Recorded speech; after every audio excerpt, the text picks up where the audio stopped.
na pagkaroon guys, paghatag na itong pagkaon niya itong mga manok. So, ang manini, at ano kung dali-dalian ito garbis ng mga itlog sa ako ang mga manok karoon. Kaya naman dyan kita mga itlog na makuha na itong tagadlaw.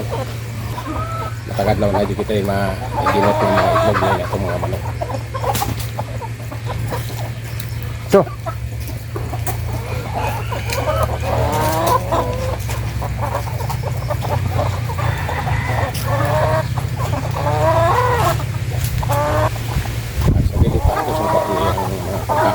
magsagawas na ito ibilin ang iyang makaon kay dire samtang nagpaangay ta sa ilang mga tubig o pagpanimpyo kanila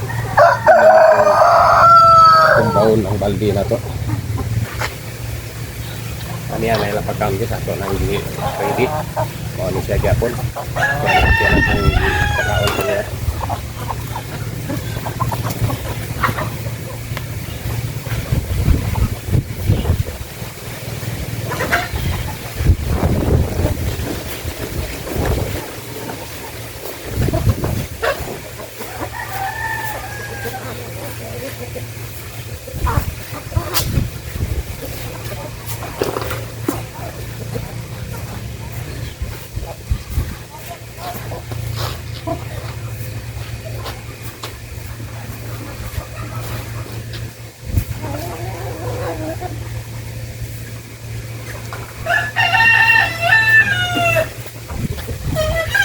Pagkauna guys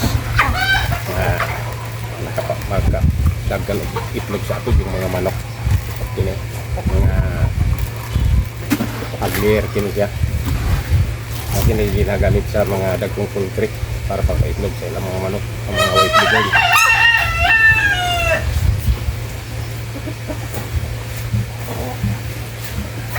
Kaya mga white ligon guys wala na ka na magamit yung mga laki na mga manok, puro na ka na sa paitlog na alam. Tungod rin yung mga pagkaon na may nakaitlog sila. Sa